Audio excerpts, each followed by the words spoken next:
The chandelier light glittered like 1,000 tiny knives above her head, each sparkle reflecting the whispers that spread like wildfire across the ballroom. Emma Weston, 6 months pregnant, stood frozen at the edge of the gala, clutching her stomach as if holding her baby was the only thing keeping her upright. The satin fabric of her old evening gown, borrowed from a friend, clung to her swelling belly and made her feel more exposed than ever. At the center of the room, her husband Andrew Weston stood tall in his custom tuxedo, champagne flute in hand, and laughter dripping with arrogance.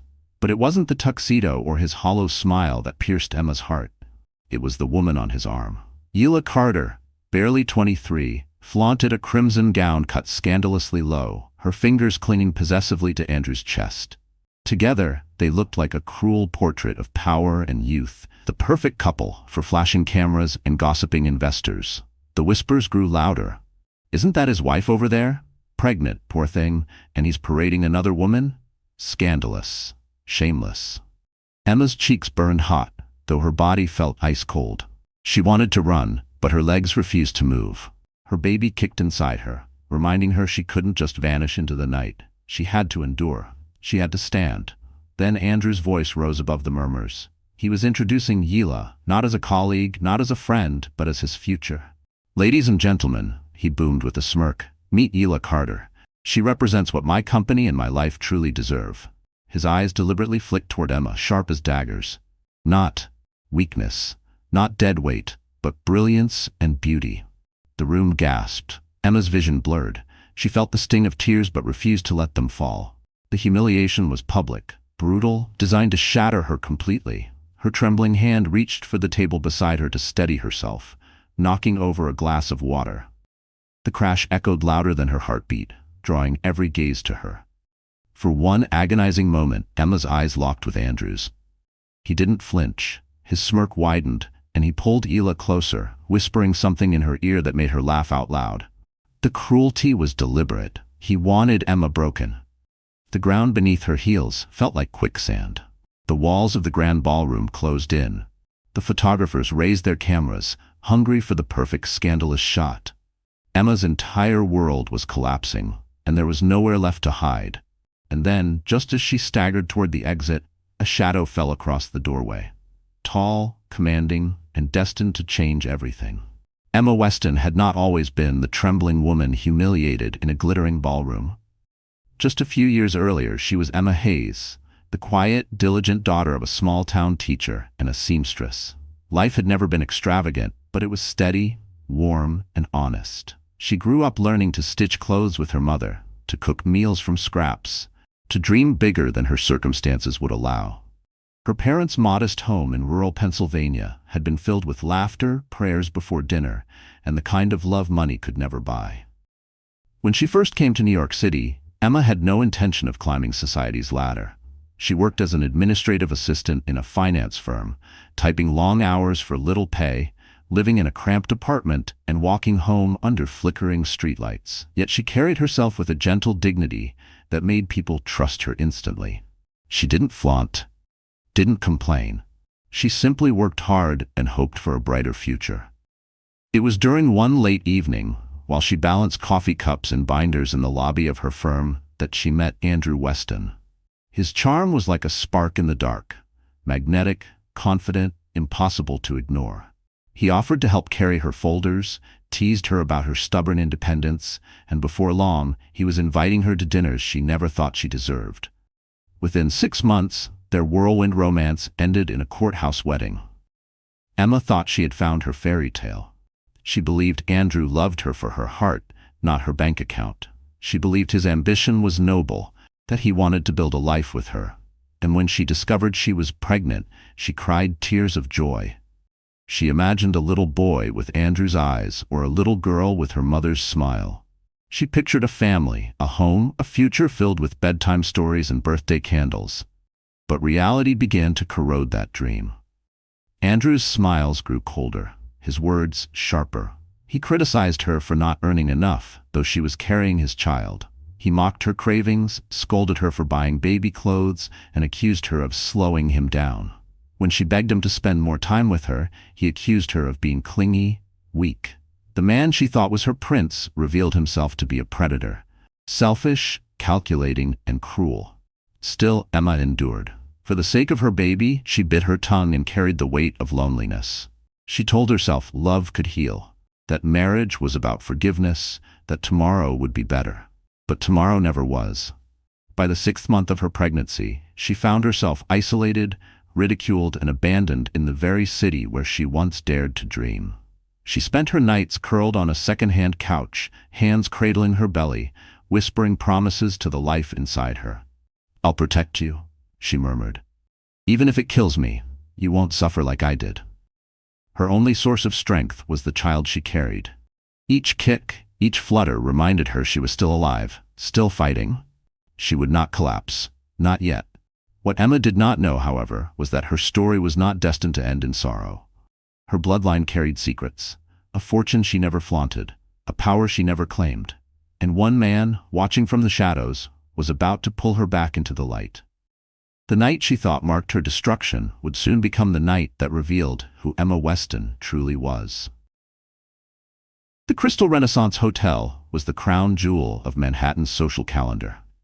Its grand ballroom stretched like a cathedral of wealth, dripping with opulence in every corner. Chandeliers the size of carriages swung above polished marble floors that glistened like mirrors. The air was perfumed with imported tulips and roses, flown in overnight from Amsterdam, while a live orchestra played Mozart with delicate precision. Waiters in white gloves carried trays of champagne and caviar, weaving through clusters of the city's most powerful elite. This was the Bright Futures Gala, an annual event where fortunes were pledged under the guise of charity, where reputations were polished, and where the rich came to be seen by the richer. Tonight, journalists from every major outlet lined the velvet ropes outside. Paparazzi flashes painted the street in bursts of white, hungry for the perfect scandal to feed tomorrow's headlines. Inside, business tycoons, fashion icons, and political players mingled like predators circling prey. At the heart of it all stood Andrew Weston. His rise to prominence had been fast, almost reckless. Once a mid-level corporate salesman, he clawed his way into investment deals that brought him money, connections, and a taste for power. Tonight, he wore his success like armor. A hand-tailored tuxedo, a gold watch gleaming on his wrist, and a mistress dressed like temptation itself. He thrived in this world. The attention, the envy, the whispers that he was destined for greater empires. Emma, on the other hand, did not belong here, or at least that was how she was made to feel. She had arrived quietly, hoping to stand beside her husband, to support him, to remind him that even amid glittering chandeliers, he had a wife carrying his child. Instead, she became a ghost at the edge of the room, invisible to everyone except the cruel eyes waiting for her humiliation. The contrast was unbearable. Around her, glasses clinked in celebration of fortunes she couldn't even imagine. Diamonds sparkled at throats, laughter spilled like champagne, and women in gowns worth more than her entire yearly salary whispered behind feathered fans. She stood there in a dress stitched at home, one hand protectively over her swollen belly, trying not to cry. But the cruelty of the night was not silent. Andrew had staged it. He wanted her here. He wanted her to watch as he paraded Ela across the ballroom, introducing her to board members, investors, and journalists as though she were his true queen. The spectacle was deliberate, a dagger twisted in public. The whispers were the worst. They floated through the air like smoke. Why is she even here? Poor thing, he's already moved on. She looks so tired. He deserves better. Emma felt each word pierce her like glass. She wasn't just abandoned, she was ridiculed, reduced to nothing more than a burden, a shadow in a room built to worship light. Her hands shook as she reached for a glass of water, desperate to ground herself. The orchestra shifted into a grander melody, the cue for Andrew to take the stage. He tapped the microphone, his smile sharp enough to wound.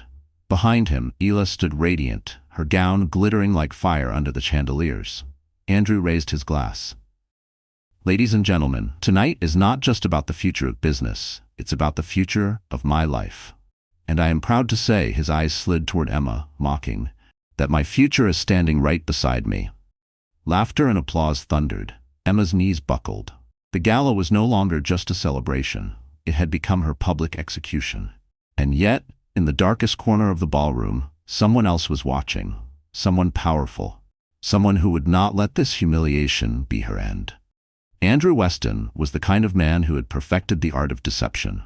To the outside world, he was a self-made success story, a man who clawed his way up from nothing and turned his name into a brand whispered in boardrooms. Tall, broad-shouldered, with slicked-back hair and a polished smile, he had the look of a man destined to rule. His handshake was firm, his charm magnetic, his promises intoxicating. But behind the mask was a man hollowed by greed, hungry not for love or family, but for control and validation. When Emma first met him, she saw only ambition. He spoke of dreams, of building an empire, of someday giving her the life she deserved. He made her believe she was part of his vision. But once she married him, once she became pregnant, Andrew's true nature began to surface. To him, Emma was no longer a partner. She was baggage, an anchor holding him down, proof that he hadn't yet reached the glamorous life he craved. Enter Yilla Carter. Yilla was 23, striking in a way that turned heads instantly. She had the kind of beauty tailored for Instagram, pouty lips, flawless skin, a body sculpted by Pilates and privilege. She was ambitious, too ambitious, and she saw in Andrew a shortcut to the glittering life she'd always wanted. To her, Emma was nothing but a faded shadow, an old dress tossed aside in favor of something newer, shinier. Andrew and Yilla together were poison. He flaunted her not out of love, but out of cruelty, a weapon to wound Emma in the deepest way possible. And Yilla reveled in it. She whispered in his ear while casting smug glances at Emma. She laughed too loudly at his jokes, her hand lingering too long on his chest, as though staking her claim on territory that never belonged to her. The whispers in the ballroom fed them both like fuel. He traded up, someone chuckled. Finally, a woman who matches his ambition, another added. Andrew basked in the murmurs, his ego swelling with every cruel word. Yilla's smile glittered brighter, knowing the humiliation was cutting Emma to pieces. But what made Andrew truly dangerous wasn't just his betrayal, it was his arrogance. He believed he was untouchable. He believed Emma was powerless, too timid, too poor, too pregnant to ever fight back. He looked at her not as the woman who had supported him, sacrificed for him, carried his child, but as a disposable chapter in his story. Dead weight, he once sneered in private, tossing bills onto the counter after she asked for money for prenatal vitamins. "You're nothing but a burden. Do you think anyone would care about you without my name?" Those words burned inside Emma like acid. Tonight, in the glittering ballroom, he repeated that sentiment with every smug glance, every cruel smile, every boastful toast with Yilla on his arm. He wanted her destroyed. What neither Andrew nor Yilla understood was that their arrogance was writing their downfall. They had made one fatal mistake, underestimating the woman they sought to break.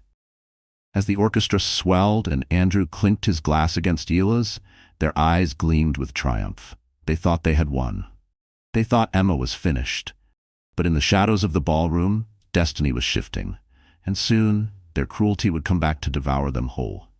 The orchestra softened, the lights dimmed, and all eyes turned to the stage where Andrew Weston stood, champagne glass raised high.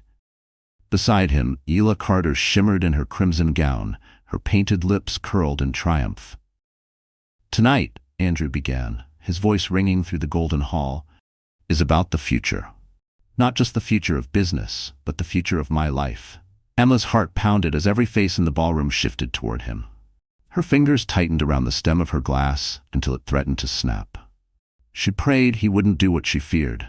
She prayed he wouldn't use this moment, their moment, to bury her alive. But Andrew thrived on cruelty.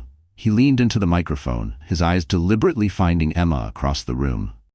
"For years," he said smoothly, "I thought I understood love, loyalty, sacrifice, but sometimes life teaches us that what we thought was valuable was only holding us back."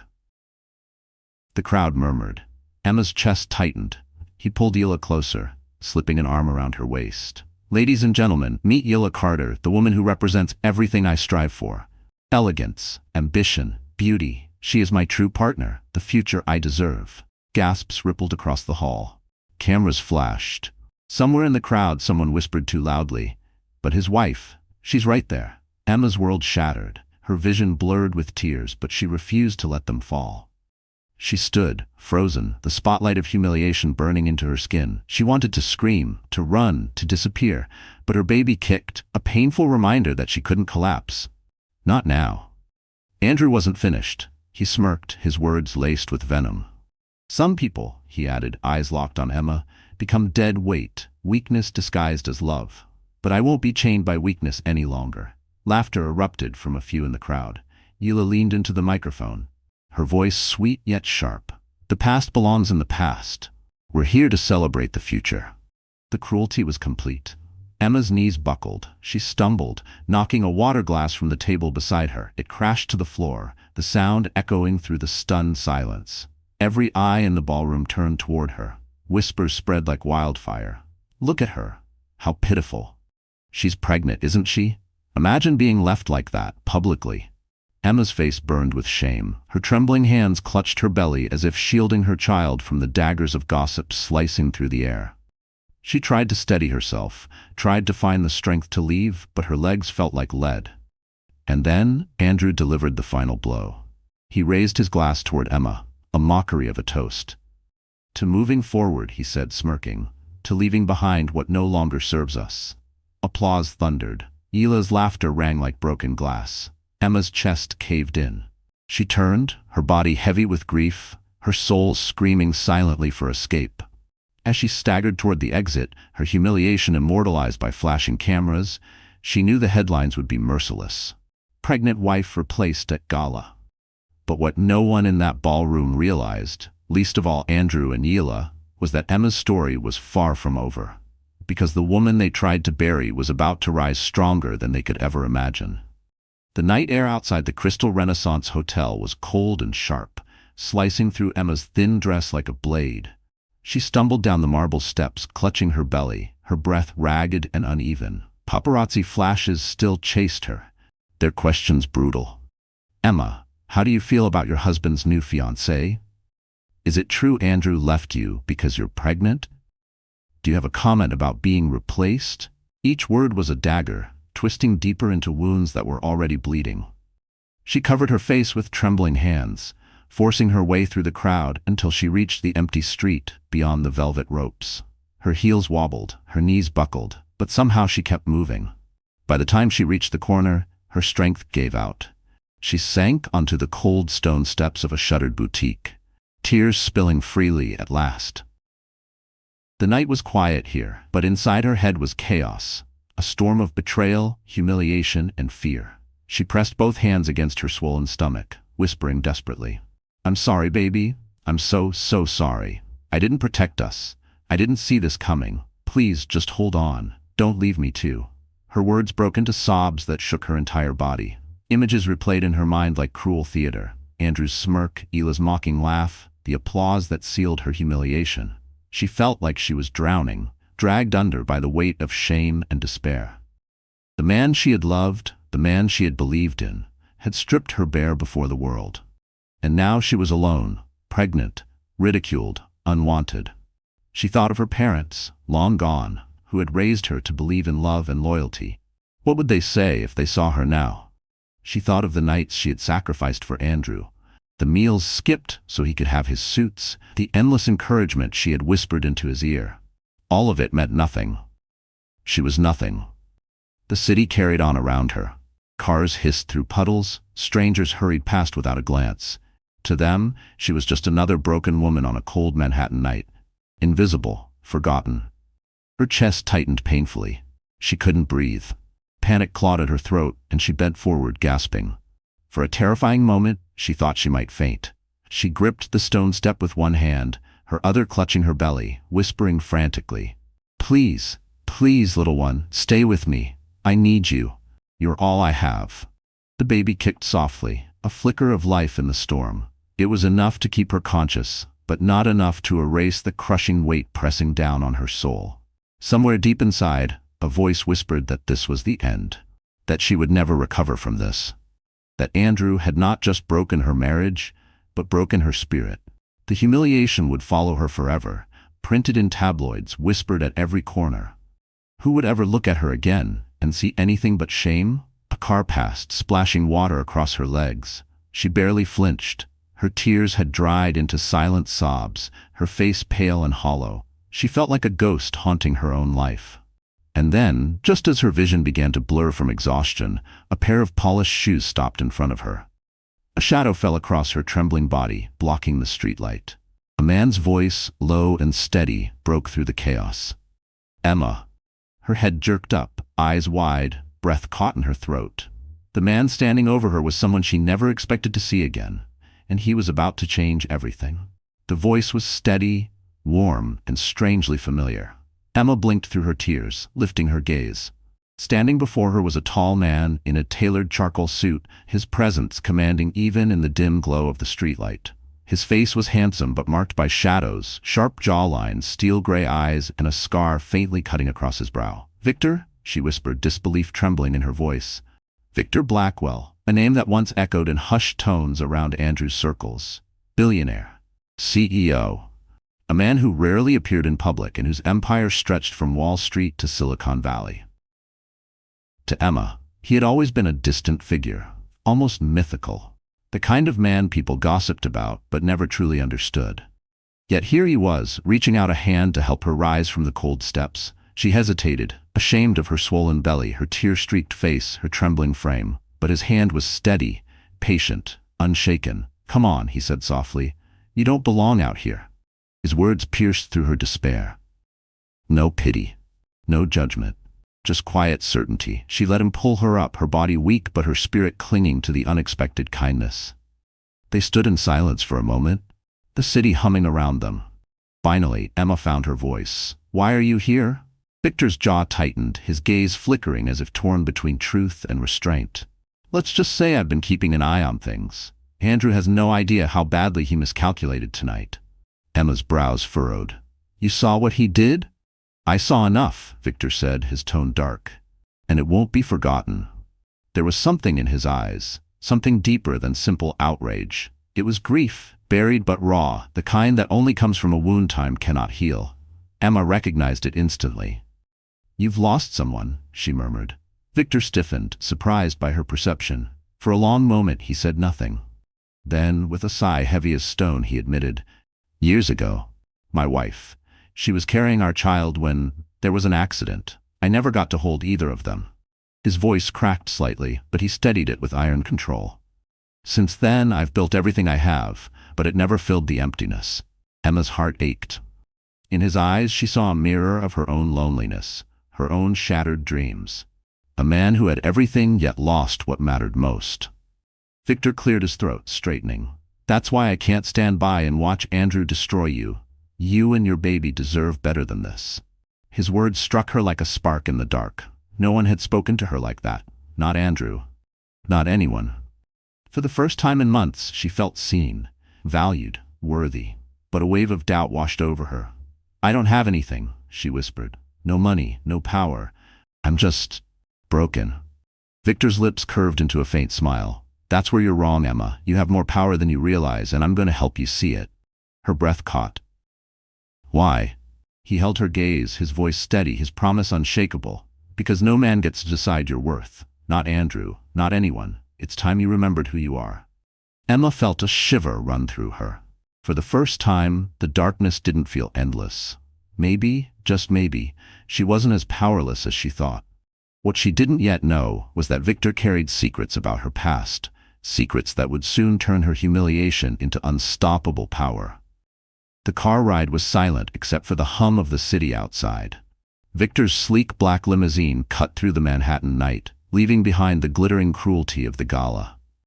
Emma sat curled against the leather seat, her hands protectively cradling her belly, her heart still raw from humiliation. Victor watched her quietly, his gaze steady but unreadable. At last, he spoke.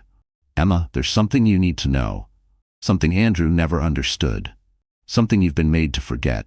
She looked at him warily. "What do you mean?" "You think you're powerless," Victor said, leaning forward, his voice low. "But the truth is, you carry a legacy far greater than Andrew could ever dream of. Do you remember your mother's family? The Hayes estate?" Emma blinked. Her mother. It had been years since she thought of her that way. Her mother had died young, leaving Emma with memories of gentle hands and lullabies, not fortunes or legacies. The Hayes estate, it was sold, wasn't it, after she passed? Victor shook his head. No, your mother was not just a teacher's wife, Emma. She was the heir to the Hayes Group, a conglomerate with investments in real estate, technology, and global trade. When she married your father, she chose to step away from that world. But the inheritance, it was always meant for you. Emma's lips parted, stunned. That can't be true. I've lived paycheck to paycheck. If what you're saying is real, why didn't anyone tell me? Victor's eyes softened. Because your mother wanted to protect you. She knew the kind of predators who circle wealth. She wanted you to live free of greed and lies, at least for a time. But she made sure safeguards were in place. A trust. Assets waiting for you to claim. I know because I promised her I would keep watch until the day you were ready. Emma's head spun. Memories flooded back. Her mother's whispered warnings, the letters she never fully understood, the strange visitors who came after her funeral. Could it all have been connected? Her voice cracked. So all this time, I wasn't nothing? Victor leaned closer, his steel-gray eyes fierce. You were never nothing. Andrew thought he was marrying a secretary. What he really married was the rightful heir to a billion-dollar empire. And now he's thrown you aside, believing you're powerless. That is his greatest mistake. Emma's chest tightened. Anger flickered in her heart, small but burning. The humiliation of the gala, Andrew's cruel words, Ila's mocking smile, all of it collided with the revelation now before her. She was not weak. She was not worthless.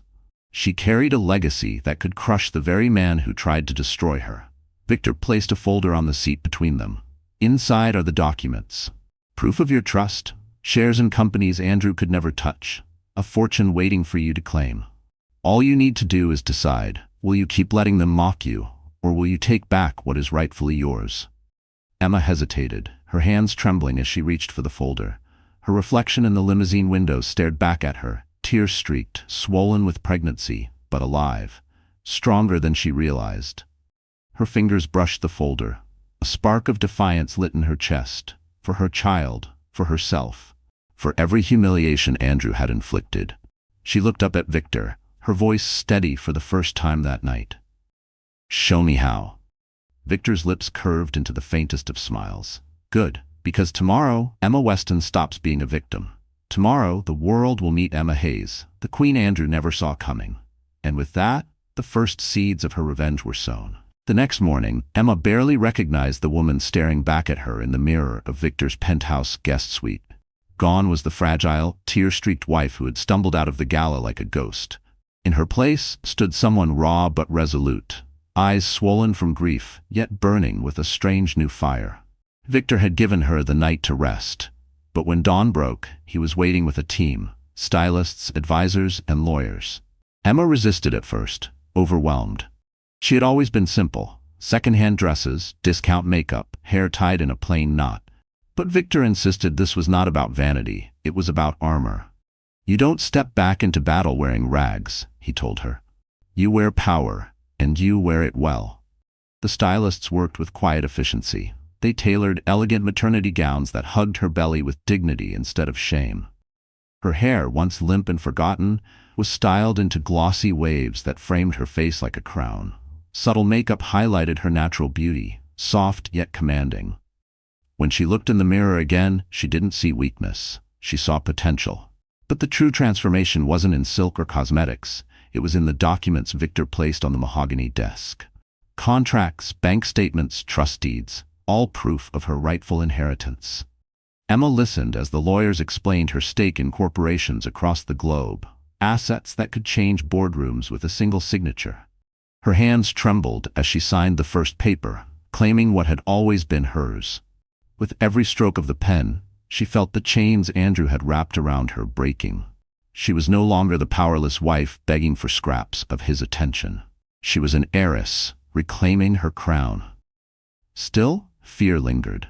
Emma confessed it late that afternoon when the advisors had left and only she and Victor remained.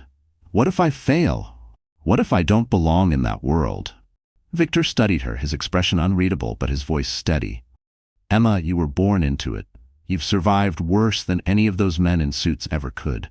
Failure isn't in your blood. Strength is. His words sank deep. For the first time in months, Emma straightened her spine, placing a hand on her belly. She wasn't just fighting for herself anymore. She was fighting for the child who deserved a life free of humiliation and neglect. That evening, Victor took her to a private dinner with a handful of trusted allies, powerful figures who had once respected her mother. At first, Emma felt out of place, nerves twisting in her stomach. But when the conversation turned to her late mother's vision, something inside her awoke. She spoke with passion about loyalty, integrity, and the future she wanted to build for her child. The room fell silent, captivated. Afterward, one of the older men leaned toward Victor and whispered, just loud enough for Emma to hear, "She has her mother's fire. Andrew Weston has no idea what's coming." Emma's chest swelled with something she hadn't felt in a long time. Pride. Not in Andrew, not in a husband who mocked her, but in herself. Later that night, as she stood on Victor's balcony overlooking the city skyline, Emma whispered to her unborn child, "We're not broken anymore, we're rising." And soon, the very city that had witnessed her humiliation would bow to her rebirth. The invitation arrived quietly, yet its weight was undeniable. The Harrington Foundation Charity Banquet, an event rivaling the Bright Futures Gala, attended by senators, CEOs, and celebrities. It was the perfect stage, Victor explained, for Emma to step out of the shadows and claim her rightful place. Emma hesitated at first. Her memory of the last gala was still raw, the sting of whispers and flashing cameras haunting her. But this time was different. This time she would not arrive as Andrew's discarded wife. She would arrive as Emma Hayes, the woman with power, wealth, and dignity of her own. The night of the banquet, cameras lined the crimson carpet outside the Metropolitan Grand. Paparazzi shouted names, bulbs flashing like lightning. At first, no one noticed the sleek black car that pulled up to the entrance. But when the door opened, silence fell like a wave. Emma stepped out. She wore a floor-length midnight blue gown that shimmered with every step, tailored to her pregnant figure with grace, not shame. Diamonds glistened at her ears, heirlooms once belonging to her mother. Her hair cascaded in glossy waves, her chin lifted, her gaze steady. For the first time, Emma did not shrink from the cameras. She embraced them. Click, click, click. The flashes erupted, a storm of light desperate to capture the transformation. The whispers this time were not cruel, but awestruck. "Is that Emma Weston? She looks regal. Wait, she's not just Andrew's wife. Who is she really?" Victor stepped out beside her, offering his arm like a silent declaration of alliance. The sight of the two together, a commanding billionaire and the radiant woman once humiliated, was enough to set social media ablaze before they even reached the doors. Inside the banquet hall, heads turned, conversations halted. The very same elite who once pitied her now scrambled to remember her name, to place her new aura of power. The host, taken aback, hurried to greet her personally. "Mrs. Hayes, isn't it an honor to have you?" Emma smiled softly. "Yes, Emma Hayes, thank you for having me." Her voice carried across the room, calm, confident, unshaken. Across the hall, a familiar laugh rang out, high-pitched and cruel. Yila Carter. She was draped in sequins, clinging to Andrew's arm like a trophy. When she spotted Emma, her laughter died mid-breath. Andrew turned, his smirk faltering as his eyes landed on the woman he thought he had destroyed. Emma did not flinch. She met their stares with quiet fire, then turned her attention back to the waiting host, dismissing Andrew as though he were nothing more than another man in the crowd. The humiliation was his this time, subtle but sharp. Throughout the evening, Emma held her ground with grace. She spoke about her mother's legacy, about the Hayes Foundation's plans to expand scholarships and health care for women. Her words drew admiration, her poise silenced doubters. By the end of the night, she wasn't just a guest, she was the headline. "Pregnant heiress, Emma Hayes stuns at banquet," the news would read. From shame to power, the woman rewriting the story. As she left the hall with Victor by her side, Emma felt the shift in the air. She was no longer a victim whispered about in pity. She was a queen in the making, and Andrew Weston, watching from the shadows, realized with dawning horror that his greatest mistake was underestimating her. Andrew Weston had always believed in control of his image, his wealth, his wife. He strutted through life, convinced no one could touch him. But the night of the Harrington banquet cracked that illusion wide open. The next morning, his phone buzzed with headlines that turned his blood cold. Emma Hayes, heiress to Hayes Group, stuns in first public appearance. Not just a wife, pregnant billionaire heiress reclaims spotlight. Andrew Weston's humiliated ex revealed as powerhouse heir. He threw his phone across the room, glass shattering against the wall. Hila rushed in, her sequined robe hanging off one shoulder, feigning innocence. "What's wrong, darling?" she purred, though her eyes were already scanning the broken screen for answers. Andrew's jaw tightened. "She lied to me. She let me believe she was nothing." Hila's smirk faltered. "Wait, you mean she actually is rich?" "She's more than rich," Andrew spat. "She's powerful. Hayes Group owns shares in companies that keep my empire afloat. And if she decides to move against me—" He stopped, rage boiling beneath his skin. Hila's silence said everything. She hadn't signed up for a losing man. Meanwhile, Emma's reappearance rippled through Wall Street like an earthquake. Investors whispered her name in boardrooms, and stocks tied to Hayes Group surged overnight. Andrew's own investors began to doubt him, questioning his judgment, his arrogance, his treatment of the very woman now hailed as the pregnant queen of finance. Calls flooded his office. Some were board members demanding answers. Others were reporters sniffing for blood. "Is it true your wife was the heiress all along? How could you not know? How could you discard her so publicly?" Andrew tried to fight back. He stormed into meetings, slamming his fist on the table, vowing he would not be overshadowed by a woman with a swollen belly and a sob story. But the sneers around him said it all. He was no longer feared, only ridiculed. Behind closed doors, Hila's loyalty wavered. She still played the part of the doting mistress in public, but in private, her eyes were cold, calculating. She had no interest in tying herself to a sinking ship. Andrew noticed her growing distance, and it only fed his paranoia. Desperation drove him to reckless choices. He funneled company funds into risky deals, hoping for a miracle turnaround. Instead, whispers of fraud began to surface. Regulators sniffed around his accounts. A single exposé, just one leak, and the empire he built could collapse. Emma, watching from Victor's side, didn't lift a finger, yet she didn't need to. Andrew was destroying himself, one arrogant decision at a time, and she understood the beauty of patience. At night, she stood on Victor's balcony, the city glowing beneath her, her hands resting on her belly. "He thinks I'm still weak," she whispered to her unborn child. "But every empire built on cruelty crumbles eventually, and when it does, we'll be there to watch." By the end of the week, Andrew received a notice that froze his accounts pending investigation. The man who once toasted to his brilliant future now sat alone in his penthouse, staring at empty glasses and unpaid bills. And he knew, though he would never admit it, that Emma Hayes had become the storm he could not survive. The cracks in Andrew Weston's empire spread faster than he could patch them. Investors pulled out, regulators circled, and whispers of fraud filled every corner of Wall Street. But the most devastating blow didn't come from a courtroom or a boardroom. It came from the woman he thought was his prize. Hila Carter had always loved mirrors. She loved the way they reflected her beauty, the way they confirmed she was still the star of every room. But one morning, as she scrolled through headlines on her diamond-encrusted phone, the reflection staring back at her looked less like a star and more like a liability. Emma Hayes emerges as billionaire heiress. Andrew Weston's mistress, overshadowed by pregnant queen. Who really belongs at the top? Hila's painted lips tightened. The pictures were everywhere. Emma glowing in her midnight gown, standing beside Victor Blackwell, admired, applauded. Hila, by contrast, was a footnote, her smirk beside Andrew's now mocked instead of envied. That night, when Andrew stormed into their penthouse, reeking of whiskey and desperation, Hila watched him with new eyes. His once polished tuxedo was wrinkled, his tie loosened, his face drawn with sleepless rage. He slammed documents onto the table, ranting about frozen accounts and disloyal board members. "We'll fight back," he shouted. "I'll take her down. Emma thinks she can humiliate me?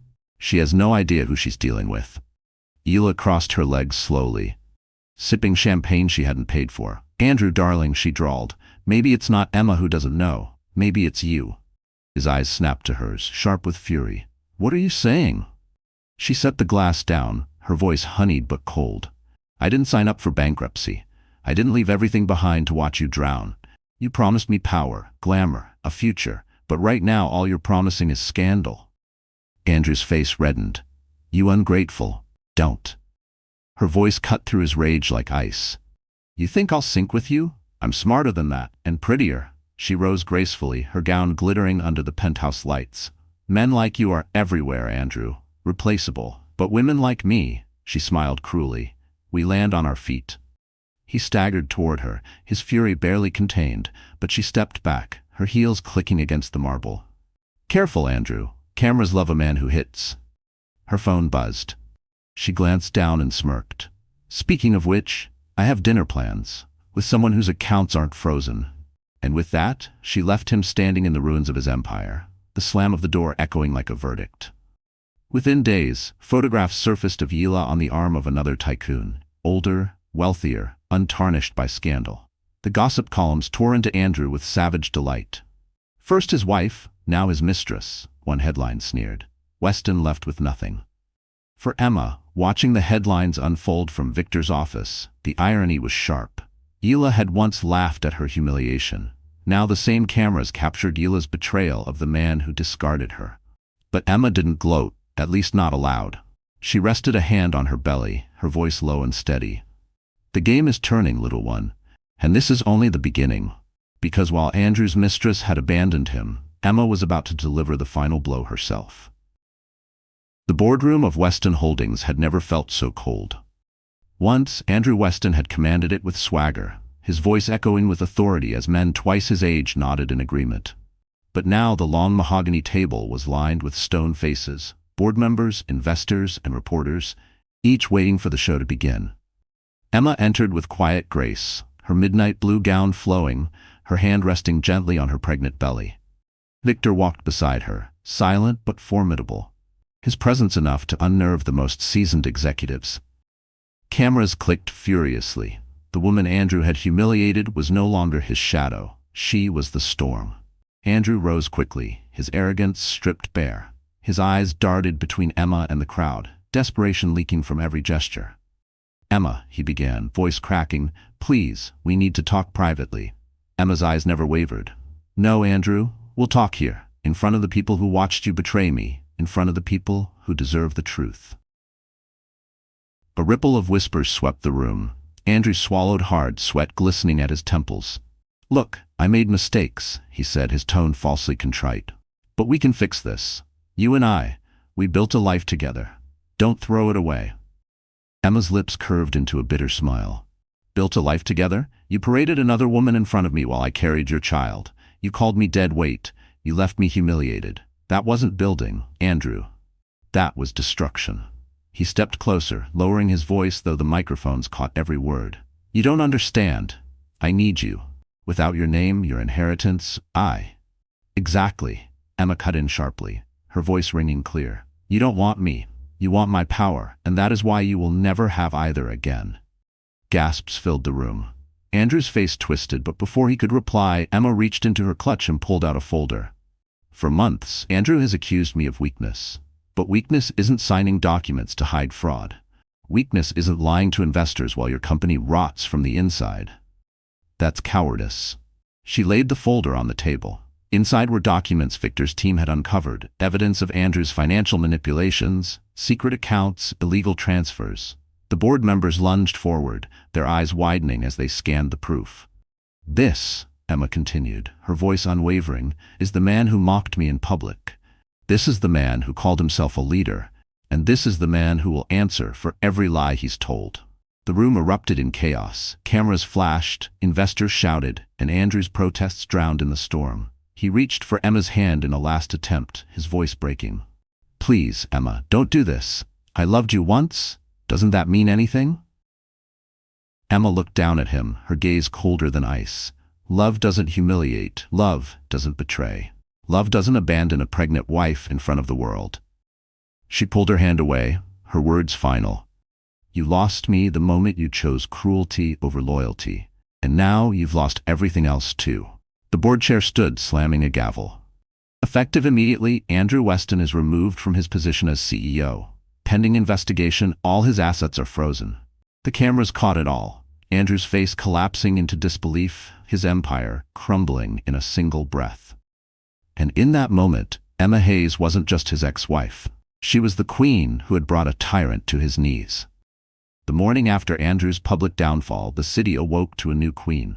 Newsstands were plastered with her image. Emma Hayes in her midnight gown, chin lifted, eyes blazing with defiance. Headlines screamed across every front page. From humiliation to power, Emma Hayes crushes ex-husband in shocking showdown. Pregnant heiress emerges as new face of strength. A queen is born in New York. Emma had not expected the tidal wave of attention. For months she had been invisible, whispered about in pitied in tabloids as the abandoned wife. But now people stopped her on the street, not to sneer, but to applaud.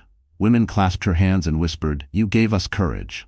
Men nodded respectfully, no longer seeing her as Andrew's shadow, but as a force of her own. Victor watched quietly from the sidelines, pride flickering in his steel-gray eyes. He knew this was only the beginning.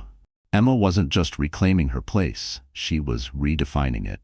At a press conference organized days later, Emma stood behind the podium, her hand gently resting on her rounded belly. The room was packed with journalists, cameras, and curious onlookers. The last time she had faced this kind of scrutiny, she had been humiliated. Now she held the power. "I once believed my worth depended on someone else," Emma began, her voice calm but resonant. "I believed love meant sacrifice, even when it destroyed me, but I was wrong. No woman should ever apologize for her strength. No woman should ever be silenced, betrayed, or discarded. We are not burdens, we are the builders of empires." Applause thundered. Some reporters even stood, clapping with genuine emotion.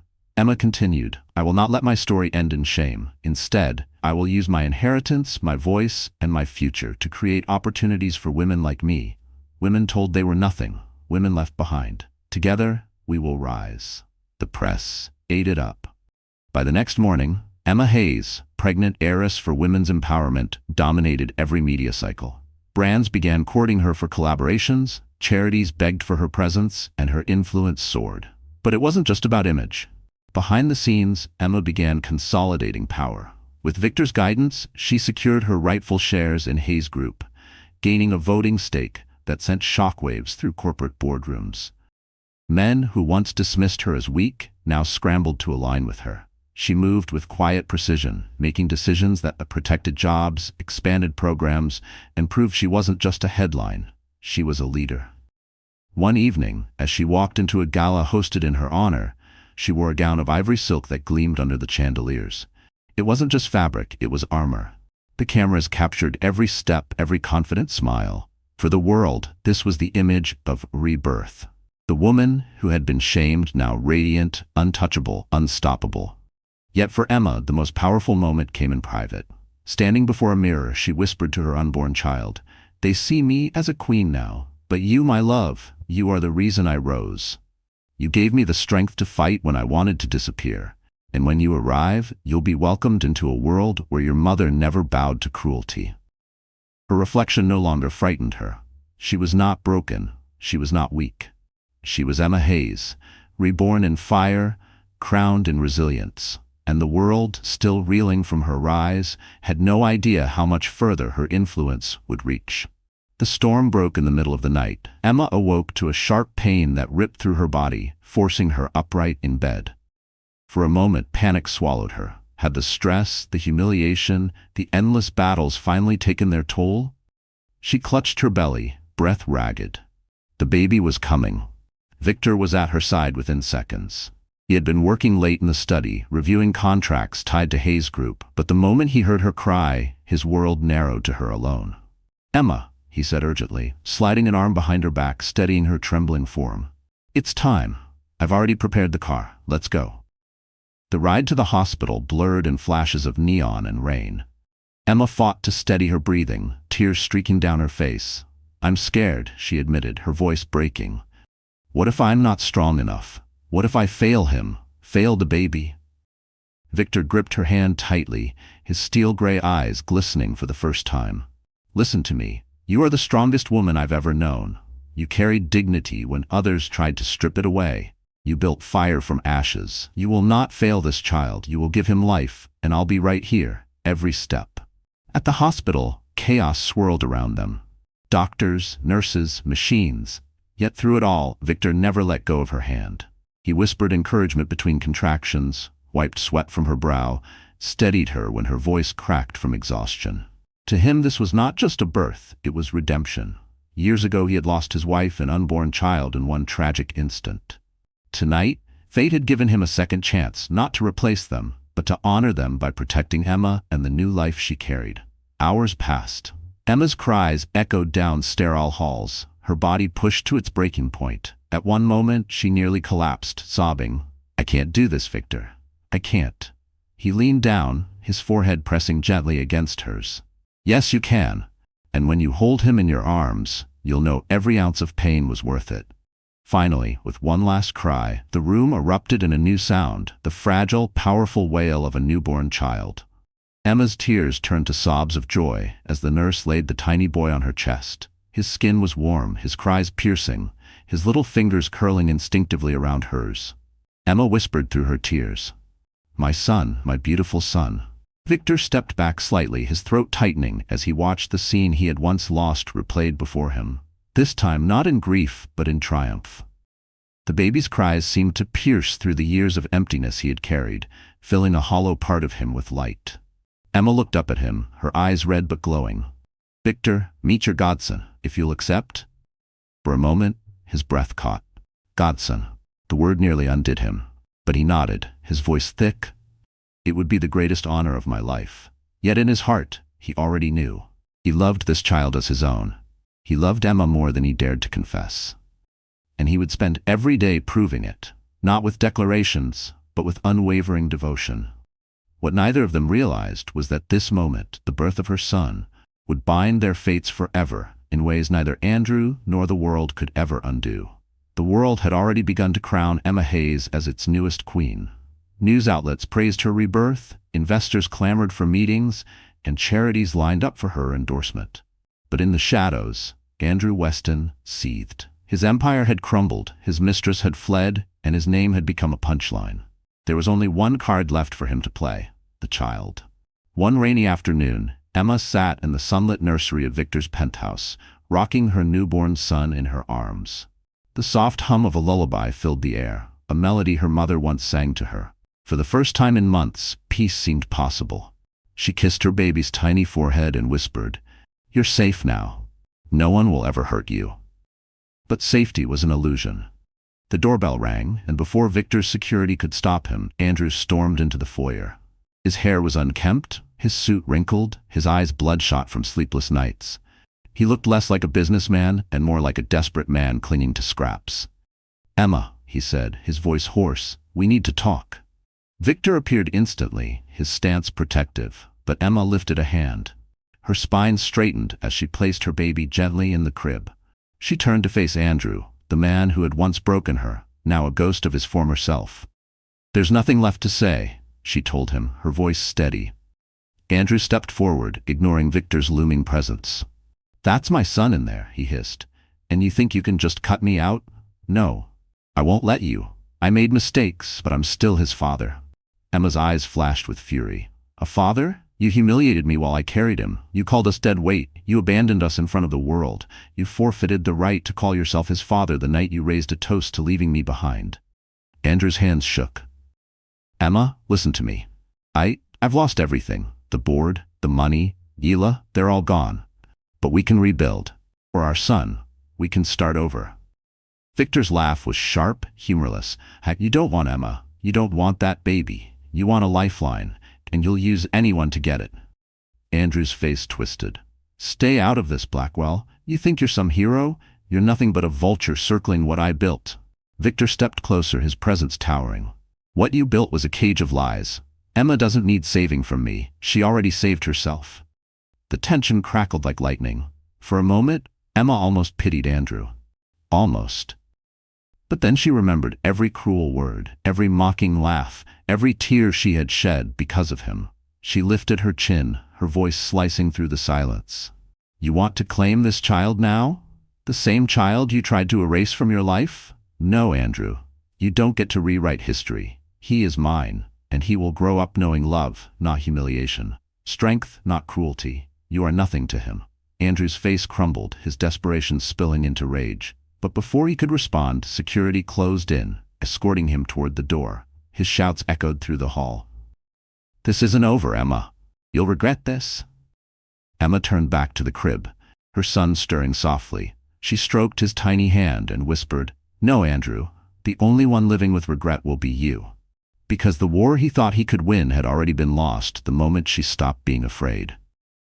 The ballroom of the Conrad International Hotel shimmered with light as journalists, investors, and dignitaries gathered for the Global Finance Summit. It was the kind of event Andrew Weston once ruled with his smug grin and hollow promises. Tonight, however, all eyes were on Emma Hayes. She stood at the podium, radiant in a white silk gown that flowed like armor, her son safe at home under Victor's watchful care. The room hummed with anticipation. Emma had called this press conference herself, and whispers of scandal had already spread like wildfire. She adjusted the microphone, her calm gaze sweeping the crowd. "Thank you all for being here. Tonight, I am not just speaking as an heiress or as a woman who was humiliated in public. I am speaking as someone who believes in truth." The cameras zoomed in, flashes flickering. For months, Andrew Weston has presented himself as a leader, a visionary. But behind closed doors, he was not building empires, he was building lies. Gasps rippled through the hall. Emma reached into her folder and pulled out documents. Bank transfers, falsified reports, offshore accounts. Victor's team had uncovered them all. She held them high, then passed them to the journalists in the front row. "These are the records of Andrew Weston's fraud," she continued. "Millions funneled illegally, investors deceived, charities robbed. The man who once called me dead weight was dragging this city into ruin with every false deal he signed." The room erupted in whispers, cameras flashing like fireworks. One reporter shouted, "Mrs. Hayes, are you saying Andrew Weston will face charges?" Emma's voice was steady, sharp as steel. "Yes. As of this morning, the evidence has been submitted to federal investigators. Andrew Weston is no longer just a failed husband. He is a criminal, and he will answer for every betrayal, not just of me, but of every person who trusted him." The crowd broke into stunned applause. Even hardened executives rose from their seats, unable to contain the tidal wave of respect swelling for the woman who had once been dismissed as powerless. Across the city, Andrew watched the broadcast on a cracked television in a dingy hotel room, his jaw tight, his hands shaking with rage. Every word Emma spoke was another nail in the coffin of his reputation. He hurled the remote across the room, but the screen kept showing her face, strong, resolute, untouchable. Back in the ballroom, Emma wasn't finished. She leaned closer to the microphone, her voice softer but even more piercing. "When Andrew humiliated me, I thought my story was over. But humiliation is not the end. It is the beginning of strength.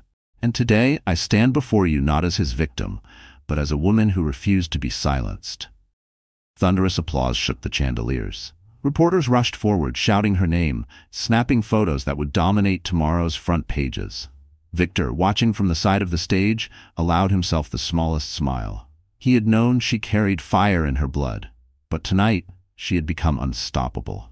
Emma stepped back from the podium, her chin lifted, her heart pounding. For the first time, she felt not just reborn, but triumphant.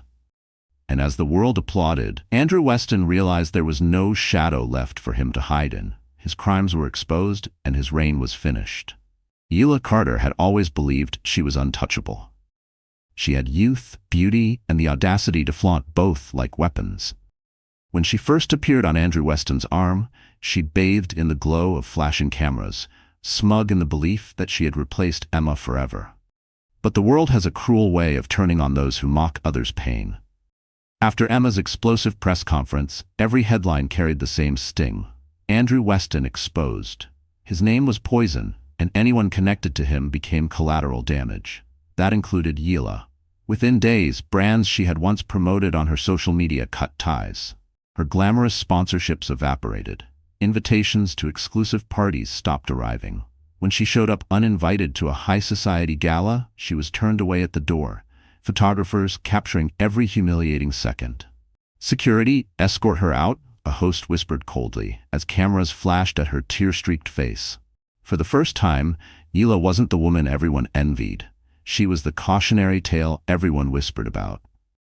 But the worst came weeks later. At an auction held by the Harrington Foundation, Emma had been invited as the guest of honor, her influence now undeniable. The ballroom gleamed with chandeliers and polished silver, packed with the city's elite. Emma entered in a flowing emerald gown, her presence commanding, Victor at her side. And then Hila appeared. She wasn't on the guest list, but desperation drove her past the guards. Her once perfect hair was dull, her dress borrowed and ill-fitting. She scanned the room, her eyes wild until they landed on Emma. The crowd fell silent, whispers buzzing like bees.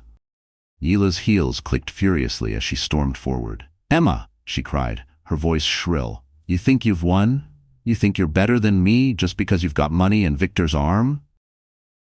Emma didn't flinch. She stood tall, her hand resting lightly on her son's small bracelet at her wrist, a symbol of what truly mattered. "No, Hila," she said calmly, her voice carrying across the room. "I don't think I'm better than you. I just chose not to sell my dignity for a moment of attention." Laughter rippled through the crowd. Cameras flashed, catching Hila's face as it twisted with rage and humiliation. "You were nothing without Andrew," Hila spat, her voice breaking. "And you'll be nothing again." Emma's gaze was steady, her tone like steel wrapped in silk. "Funny, because Andrew is gone, and I'm still here." The words landed like a slap. Hila's cheeks flushed crimson. Security moved in, gently but firmly, taking her by the arms.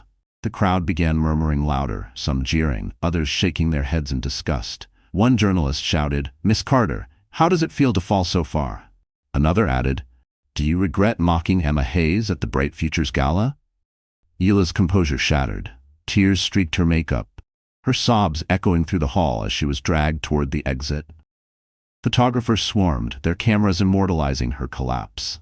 Emma didn't watch her leave. She turned back to the auction stage, her dignity intact, her influence only growing. For her, Hila was no longer a rival, just a broken reminder of cruelty turned to ash. That night, the headlines were merciless. From mistress to outcast, Hila Carter's fall. The queen rises, the pretender falls. And as the city mocked Hila's downfall, Emma's legend only blazed brighter. Andrew Weston sat alone in the dimly lit courtroom, the polished oak walls closing in like a cage. Once, he had entered rooms like this with a swagger, lawyers at his beck and call, his name enough to bend decisions. Now the only sound was the shuffle of papers as the prosecutor laid out the charges against him: fraud, embezzlement, securities violations. Each word landed like a hammer, stripping him of the last scraps of dignity he clung to. The gallery was packed. Reporters filled every seat, their pens ready, cameras flashing. Investors who had once shaken Andrew's hand now glared at him with contempt. Even his former allies sat stone-faced, waiting for the verdict that would sever him from their world forever. When the judge entered, silence fell. Andrew's chest tightened. His lawyer whispered frantically in his ear, but the words blurred into static. He wasn't hearing strategy. He was hearing his empire crumble, piece by piece.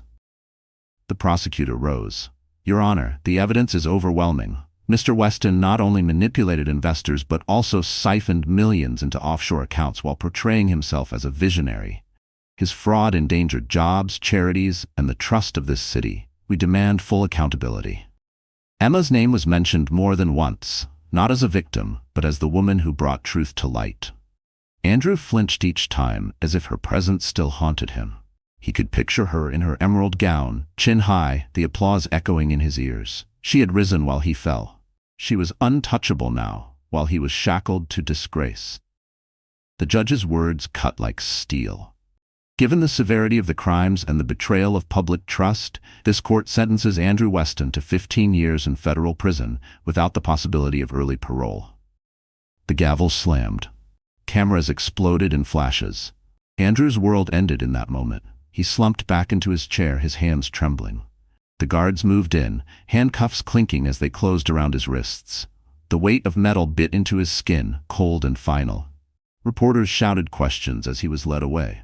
"Andrew, do you regret humiliating your wife? Do you think Emma Hayes won in the end? What do you have to say about being dethroned by the woman you betrayed?" He kept his head down, shame burning hotter than rage. The once proud man who raised toasts over champagne was now a cautionary tale in shackles. Outside, the crowd jeered. Protesters held signs reading "Justice for the Betrayed" and "No More Westons." His name, once a symbol of power, was now synonymous with failure and disgrace. That night, as he lay on a thin prison cot, Andrew Weston finally faced the silence he had always drowned with noise. Money, women, parties, arrogance. And in that silence, only one truth echoed. Emma Hayes had destroyed him without lifting a sword. She had done it with truth, dignity, and strength. His final thought before sleep claimed him was not of empire or wealth, but of the woman he had underestimated, the woman who had become a queen while he rotted in chains.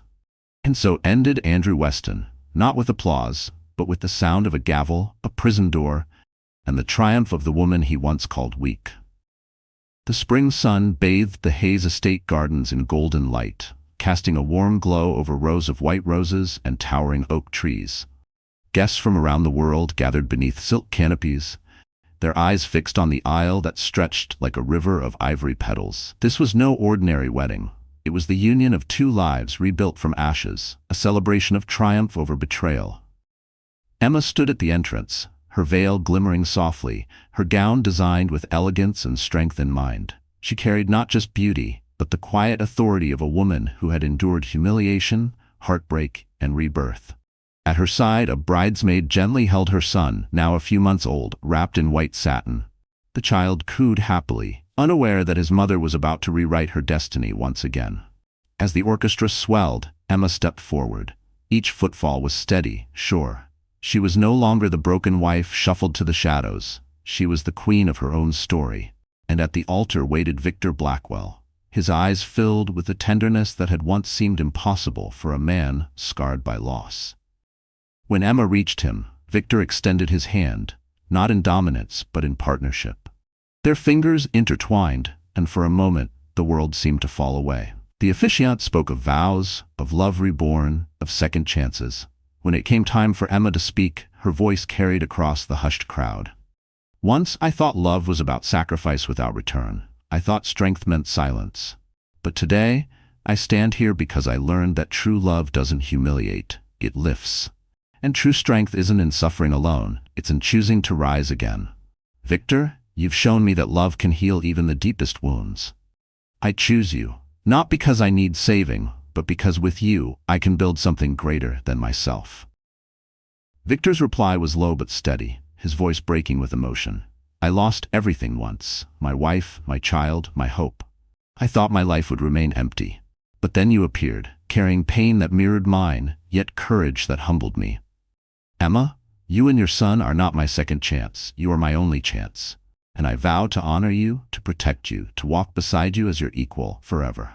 Applause erupted as they sealed their vows with a kiss. The moment was captured by cameras, broadcast across the world. Not as gossip, but as inspiration.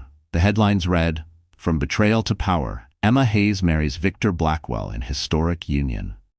Later that night, as lanterns lit the gardens and music filled the air, Emma cradled her son in her arms while Victor stood beside her, his hand resting protectively on her back. Together, they looked out over their guests. Business titans, world leaders, women who had once whispered pity now offering admiration. Emma whispered softly to her child, "This is our family now, built on truth, love, and resilience. No one will ever take that from us." Victor leaned down, pressing a kiss to her temple. "We're not just a family, Emma. We're a dynasty." And as the night sky glittered above, the world finally understood. The woman who had been humiliated, abandoned, and shamed had risen higher than anyone dared imagine. Emma Hayes was no longer a victim. She was a queen, and with Victor Blackwell by her side, she had become unstoppable. So that's how our story comes to an end, my wonderful friends. You're still here with me, right? If you've stayed until now, it means something in Emma's journey touched your heart in a way words can't quite explain. Maybe it reminded you of your own struggles, your own moments of feeling small, unseen, or broken. The Stoic philosopher Epictetus once said, "It's not what happens to you but how you react to it that matters." Emma's life was torn apart, yet she rose, not because pain disappeared but because she refused to let it define her. That's the real lesson here. We may not control betrayal, humiliation, or loss, but we always control how we rise after. And Marcus Aurelius wrote, "The impediment to action advances action. What stands in the way becomes the way." Every obstacle can become the very reason you grow stronger. Emma's humiliation became her crown, her heartbreak became her power. So if you're watching this, take her story with you. Stand taller. Choose dignity over despair. And if this touched you, don't forget to like this video, share it with someone who needs courage today, and subscribe so we can walk through more stories of resilience together. Because maybe, just maybe, the next queen rising could be you.